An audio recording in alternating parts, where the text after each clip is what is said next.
Welcome to Mná Feasa, a podcast series featuring stories from older women in County Kilkenny. Produced by me, Helena Byrne, in collaboration with Kilkenny County Council Library Services and Kilkenny Heritage. Today, Kilkenny residents wake up each morning to the luxury of electricity. We can switch on the telly, do our laundry in the washing machine. We even have bathrooms with running water and a flushing toilet. Basic amenities that nowadays we see more as a necessity than a luxury. But we don't need to venture very far back in history to conceive of a world where these creature comforts were very rare indeed. In episode 5, older women of Kilkenny reflect on their memories of rural electrification and how it transformed the household. And, of course, the simple pleasure of having a toilet and running water. We went up in the world a bit and my mother decided, that's it, I've had enough of that fire. I'm getting a range. And she ordered this black range from Stanley cookers in Waterford, and it came up in the CIE lorry. My father had to put it together. It was big, you know. Yeah. And every Saturday she polished that with black lead. Like, would you have a bathroom in the house? Or would the toilet have been outside of the house? Outside of the house. Yeah. God, we're spoiled today nowadays, aren't we? Really and truly. You'd be told to spare the water. So that's why. In the late 50s we got water in. In the late 50s? Or 60s, yeah. You'd have to go to the well. You'd have to go to the well? Go to the village, to the pump. You had to have a white enamel bucket, and it to be real clear, and you put it on the handlebar of the bike. If you went to the well, you'd have to carry it up a long distance. Your hands would be... Not an easy job. There'd be a wooden handle on it, isn't it? Yeah. Everybody had, and there was one there where everyone used the one mug to drink water out of the bucket. We never minded, but now I wouldn't drink the same mug as someone else drank.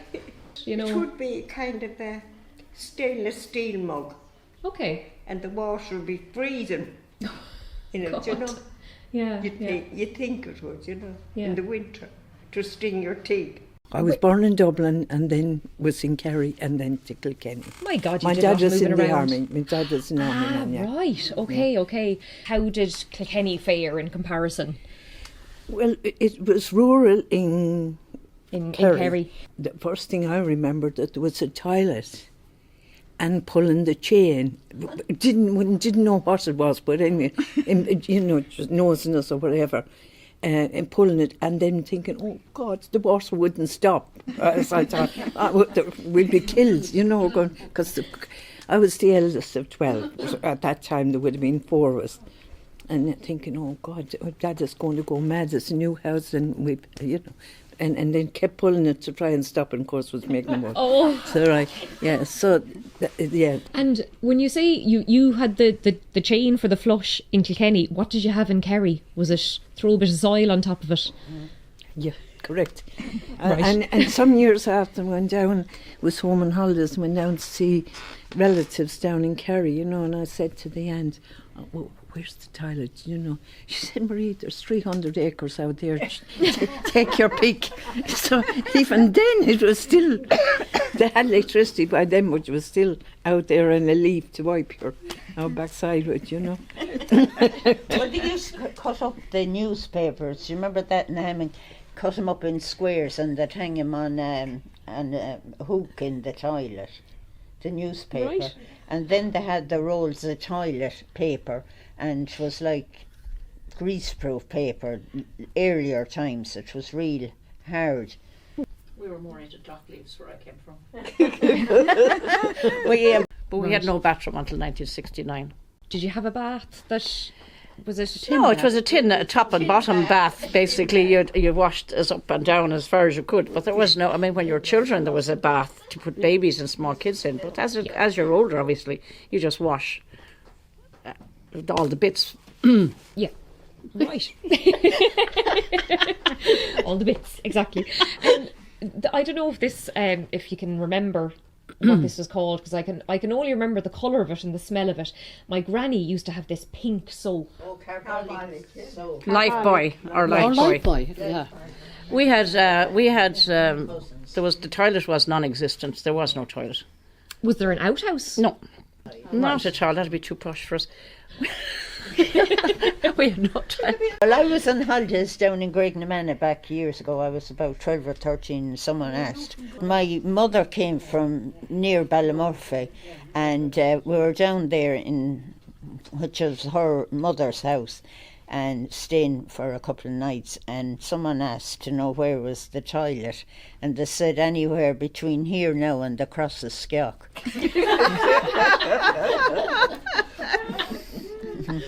And I can remember them saying that, you know, they never heated up the water when they were washing themselves, the men. They'd go out in a bar, get out to the barrel outside, and they'd hit the ice on the top and come in with a basin of water, frozen ice, and wash and shave themselves. Oof, it was rough, wasn't it? Hardcore. My God. I wonder what their complexions were. Was it better than the heat? Had good complexion. Yeah, there you Because go. it would be rainwater. Yeah. Great for the air, yeah. The rainwater. And how did your mother keep up with it all then, with 10 children? I don't know. When you picture her, do you picture her working away in the kitchen or? Always, yeah. Always. Would you remember those things? I coming remember into the Mother house? washing in a bathtub on 2 chairs and a scrum board when we were really small. Yeah, I remember when she got the first washing machine. Yeah. It was a twin tub, yeah. It was out on the middle of the floor. You know, yeah. Must have been the best day A godsend, ever. yeah, a godsend. Absolute godsend, yeah. Now, going back to the electrification, my father, when he was doing up that house, which was in very bad repair, it had originally been the priest's house, then there was 2 doctors in it, and it wasn't in great repair when he eventually bought it. He looked into electrification was just coming to, outside of the big cities. And he contacted whoever, and he was told it would be another 20 years before it came to Inistioge. So he, at great expense, put in gas lighting in the house in Bridgeshoe. We even had switches. They had batteries, and you had a switch, and it gave a spark, and the little lights. Now, it was beautiful lighting, actually. It was lovely, soft lighting. But we had that until long after I was married. There was no way, the electricity came about 3 years later, and he was so annoyed. My father used to get annoyed about things. He said no way he wasn't going to join because he was after spending all this money on the gas. My mother was, like Carmel's mother, was dying for the electricity. Not so much the washing machine at that stage, the television was what she wanted, and an iron that she didn't have to. She had a tilly iron that she used to have to pump up.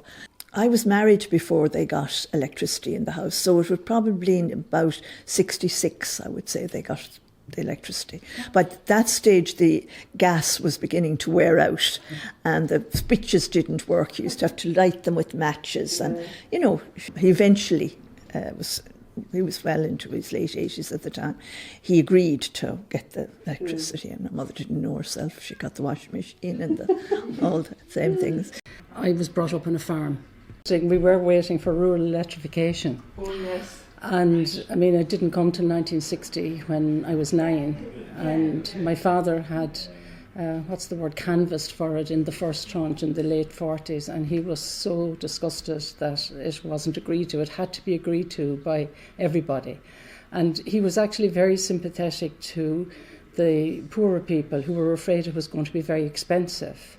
But there were actually some farmers with large farms who thought they were going to lose a bit of land by having the poles on the land. And also they were afraid that this electricity overhead was going to damage the cattle. There were things that people didn't understand, Fear of the and unknown. I can it's one of the very strong memories of my childhood is his frustration at that. And I was also very conscious that it wasn't purely for him and for the farm that he wanted it. He was very aware of what a big difference that it would make to my mother. I was just really conscious of that. And and just thinking back on it, one of the things that happened, that when we got electricity, 3 weeks afterwards, my mother had a washing machine. And, a man came looking for her, to buy it on hire purchase. And my mother did not know what hire purchase was up to that, but by goodness, she was having her washing machine, And this washing machine, all it did was heated water and washed the clothes. You still had to rinse the clothes, and there was a wringer on it. But, but it's actually, well, we were a family of 10 children, and my mother and father and my grandmother, and, the workmen that came and went regularly, and sometimes a very interesting character that came and stayed for months, a man called Paddy Malone, that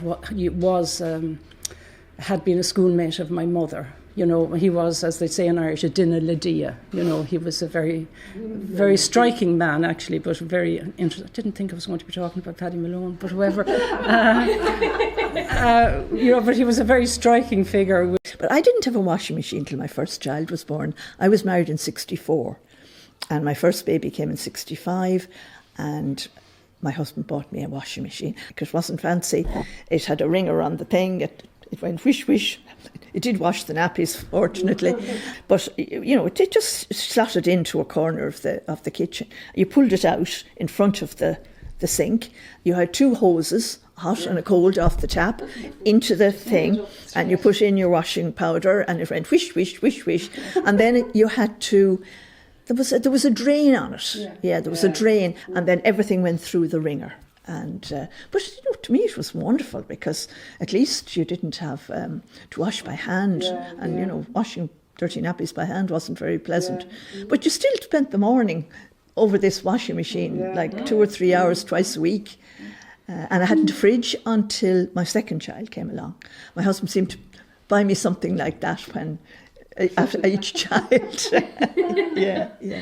And it's really interesting that I was a history teacher in present Kilkenny, and one of the things that we did was social history, obviously. So one of the projects I would have given to younger girls was to go and talk to your mothers and your grandmothers about rural electrification. Yeah. And they had a wonderful time when they came back, and I said to a girl, I said, what made the change for your mums or your grandmothers? The washing machine. The radio. I remember being told that my granddad used to listen to what was it called? The Kennedys of Castle Ross. Yeah. Was it? Yeah. Like that was really big back in the day, wasn't it? Yeah, the Archers. Archers, was it? Yeah. And was that the same kind of thing? Was it sort of like radio drama, or? I think the Archers was an English one, wasn't it? Was it? Yeah. That was an English one, but the Kennedy's Castle Ross was the Irish one. Right, yeah. Din Joe.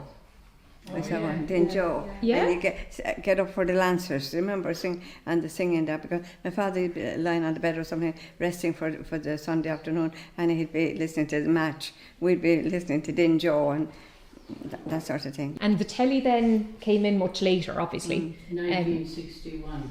1961. I think that's when that came. Okay.